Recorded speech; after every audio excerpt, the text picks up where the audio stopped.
United States. We'll talk a little bit about Election Day, not a lot, and a little bit about humanistic Judaism and why that matters. But first, we also have a story. But first, we'll start by greeting each other. And we've been doing a lot of different Hine Matovs, because Hine Matov means see how good it is when people get together, people dwell together or sit together. So we'll do one of our Hine Matovs, and then we'll do some of the other stuff that we've got planned. Hine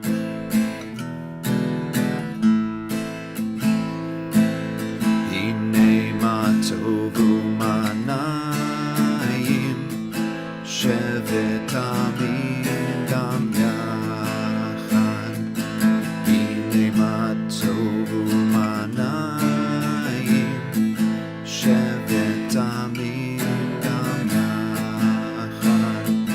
Hine Matov Shevet Amin Gam Yachad.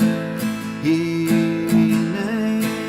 Matov Shevet Amin Gam Yachad. Hine Matov Umanayim Shevet Amin Gam Yachad. Hine Matov Umanayim Shevet Amin Gam Yachad.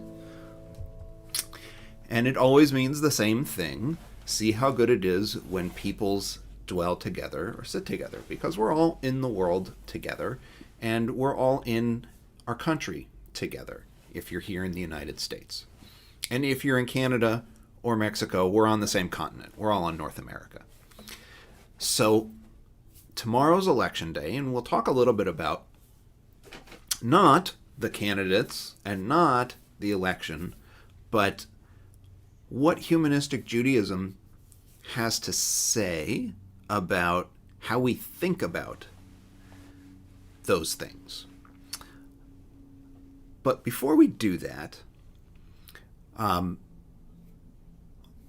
want to make sure that every so often we sing maybe the most important humanistic Jewish song around, and it's Eifo Ori, and it's written by humanistic Judaism's founder, Sherwin Wine. And there's a lot of different melodies, but there's really one melody that we use at Mahar most of the time. So every so often we'll do that together to make sure that we kind of remember it, because we don't always sing it when we get together for JCS for school or for Shabbat, but it's always part of Rosh Hashanah and Yom Kippur, and it's one that lots and lots and lots of other humanistic Jewish congregations use all over the country and in Canada, so we should know it too. And it's called Eifo Ori. So I'll do the English lyrics first, and then I'll do the Hebrew lyrics, and that way we can know what it means and then sing it in Hebrew.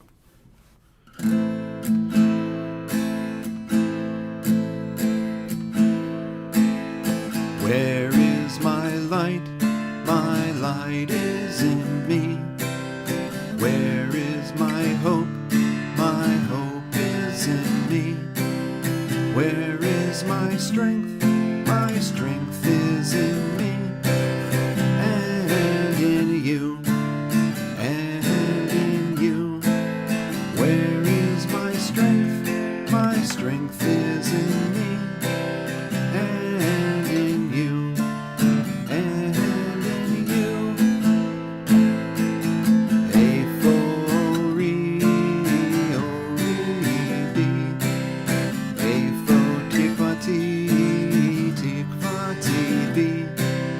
Eifo Kochi, Kochi Bi. Vegam Bach, Vegam Bach. Eifo Kochi, Kochi Bi. Vegam Bach, Vegam Bach. And so it means, the Hebrew means exactly what the English meant. Where is my light? My light is in me. Where is my strength? Where is my hope? My hope is in me. Where is my strength? My strength is in me and in you. As humanistic Jews, we recognize that if we want the world to be better, we've got to do the work. That's the important part of being a humanistic Jew, is recognizing that our job is to make the world the way we want to see it. That we can't really expect other people or other forces to do it for us. It's up to people. It's up to us to change the world the way we want it to be. So it's important. Before we move on to our other songs, we've got our story for today. And our story isn't a long one because we've got a few other things to talk about, but there's always a story, so here's our story. And this is another Yiddish story from the book called Honey on the Page. There's lots and lots of stories, so let your adult know Honey on the Page has a bunch of different stories, and some are short, some are long. This one is called The Baker and the Beggar.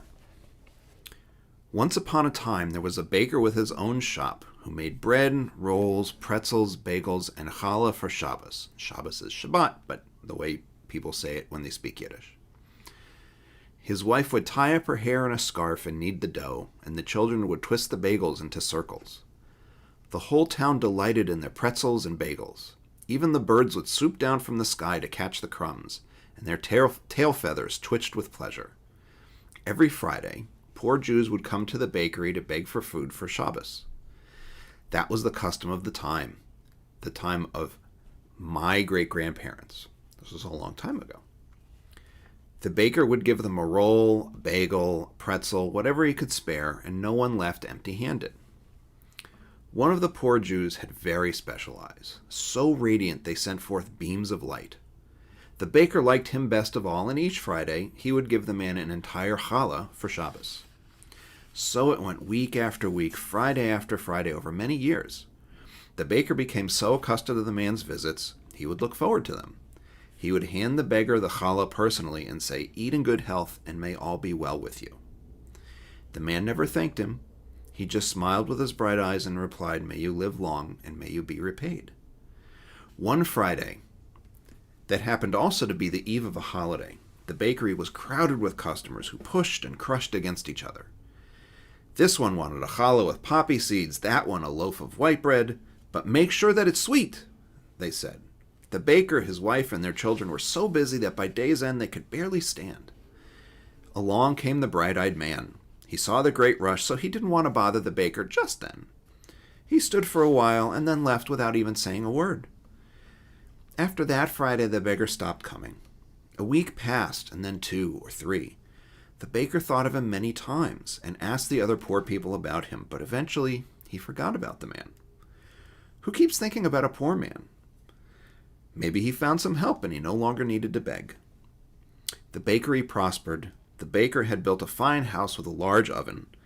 His wife had sewn herself a new woolen jacket, and their children now wore shoes without holes and flannel jackets. They had bought drinking glasses and spoons by the half dozen, and they were grateful for these little luxuries. But no one's good luck lasts forever. One Friday, a fire broke out in the bakery, and it burnt up the sacks of flour, the shelves, the whole house. Everything the baker owned disappeared with the smoke.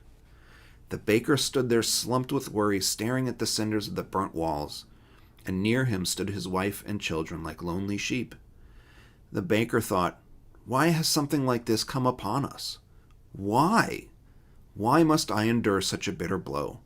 Shabbos is coming, and we are left without a roof over our heads." The neighbors came and echoed the baker's sadness. Really, why should this have happened to the baker? Such an honest man. And while the baker was standing there, worried and despondent, not knowing what to do, just then, along came the poor man who had not come to the bakery in a long time. The baker was dumbfounded. Of all the times to return, the poor man had to come now to see him in the midst of this great misfortune? He ran up to the man and said with a broken spirit, "You see, sir, what has happened to me. Everything burnt, lock, stock, and barrel. Now I don't even have challah for Shabbos for myself." With eyes beaming, the man said, "I didn't come to ask you for challah. My luck changed, and I was freed from my poverty. Now I have what I need and can repay the debts of what I borrowed from generous people." From his pocket, The man took out a bundled handkerchief and handed it to the baker, who was astonished. "Here," said the man, "you have the repayment for all the challahs you gave me week after week, from Friday to Friday, over many, many years. I have added it all up and thought of everything, and my calculations are right. You can be certain I have made no error. It was enough for a house and an oven and a bakery, and even for a woolen jacket for the baker's wife and flannel jackets for the children." The baker was absolutely amazed. The price of every challah was recorded, each and every loaf, from week to week, Friday to Friday, year to year, and not a crumb was missing. So that's another fable. We had fables last week. That's another fable. But, it's important to be kind. I know you know that. And sometimes being kind has rewards, that people remember that you're a good person, and when you need help, they help you. But being kind is important just because. So I want to talk about the election a little bit, and I want to talk about humanistic Judaism a little bit when it comes to thinking about the election and stuff like that.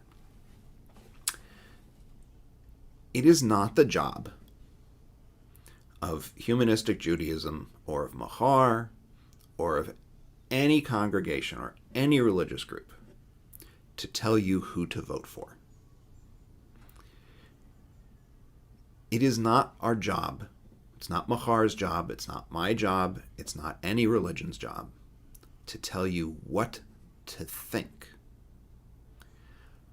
Our job is to help you understand ethics, and our job is to help you understand how to think about important ideas and important issues, and how to think about people so that you can make a choice as a child, as a teenager, as an adult, so that you can make choices that reflect your values and that reflect what you think is important in the world.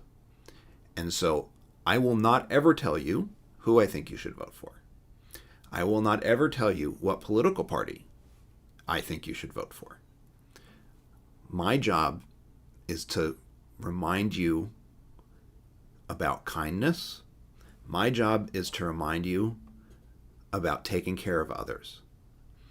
My job is to remind you that sometimes Mahar decides that it wants to take a particular stance on an issue, not on a politician, on an issue, so that our members can do what we think is probably the right thing in the world to create the change we want to see.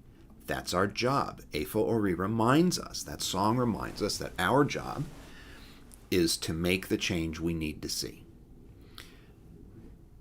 So I will not tell you who to vote for.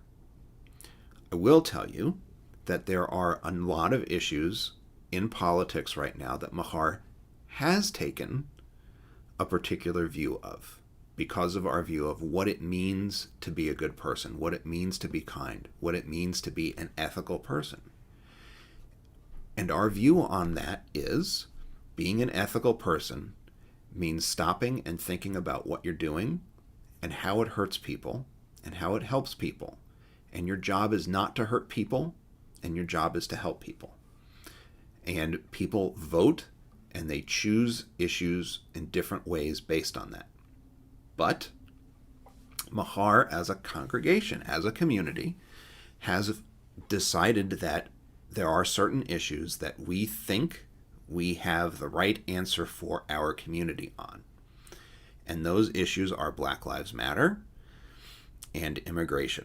So we support immigrants, we support refugees, we support immigration, we support justice in immigration, and we support the Black Lives Matter movement because we think that those issues are important for fixing problems and making a just world. So, those are important issues for us. And so our last two songs today are actually related to the idea of justice and to the idea of helping others. So our first song is, we're only going to do part of it. There's a Hebrew and there's an English verse. We're only going to do the Hebrew verse. And the Hebrew verse is from the book of Psalms, which is in the Tanakh and the Jewish Bible. And this is called Olam Chesed. And so we'll sing Olam Chesed a few times. It has a chanting part and it has a singing part. And so we'll do that a few times so that you can learn the song. Because lots and lots and lots of Jewish people who work for justice sing this song. So it's a good song to know.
Olam Chesed Yibaneh means that a world of loving kindness will be built. So Chesed is one of those Hebrew words that's related to the idea of justice. So there's Tzedek, and you know Tzedakah, right? Tzedakah and Tzedek are related words, and we think of Tzedakah as charity, but it really means righteousness. Chesed is another one. Chesed means loving kindness, but it means just loving kindness. So Chesed is also a word that means compassion. So we want a compassionate world built, not just a loving world, but a compassionate world. So that's a song that lots and lots of people, lots of Jewish people working for justice in the world sing, especially at vigils and rallies and other kinds of events. So it's a good one to know. Our other song is specifically inspired by refugees and by people who are forced to leave their home countries and who sometimes don't find a very happy home for themselves in the countries that they're trying to come to. And this has happened in the United States over the last, really a lot of years, where we haven't brought as many refugees in as maybe we should. We haven't been as welcoming to immigrants, which means we haven't been welcoming to the stranger. And that's one of those ideas that's in the Torah, that we should welcome the stranger. We have not done as good a job as we really maybe should have with that.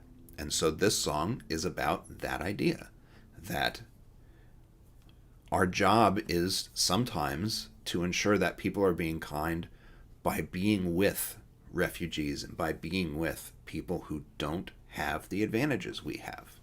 And sometimes being with them means really being with them in person and helping them. And sometimes it means being with them in spirit by working to make sure that they live in a place that's more accepting of them.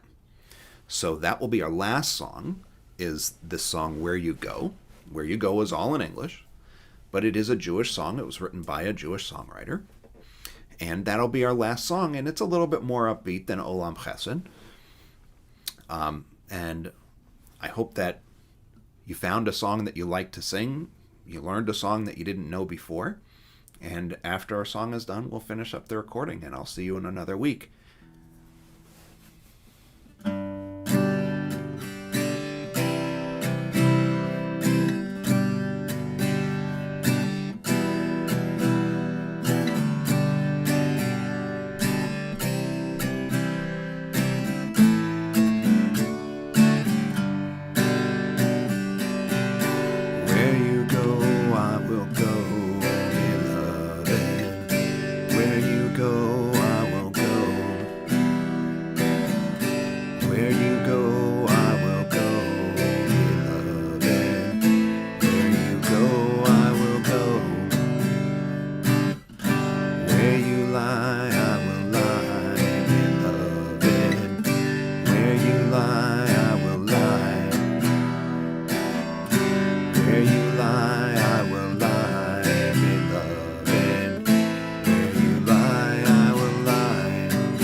That ding at the end of the song was a text message letting me know that there's no school tomorrow at my son's school. Probably no school tomorrow at your school too. So I hope that you have a good day off if you have a day off from school. I hope that you found a song that you liked listening to, or that you learned something about, or you learned something from. And December 10th is Hanukkah. So next week, we're going to start learning Hanukkah songs so that we know some songs for when Hanukkah rolls around, because at Mahar, we're probably going to have some kind of Hanukkah thing that we do online. And we'll have to see what it is, but we'll probably do a Hanukkah menorah lighting together at least one night and sing some Hanukkah songs. And maybe there'll be more stuff too. So I hope you have a good week. I hope I'll see you again at some other stuff. We've got JCS coming up on Sunday on November 8th, so at least hopefully we'll see you for that if you're a JCS student. And I hope we'll see you for Shabbat, and I'll see you later.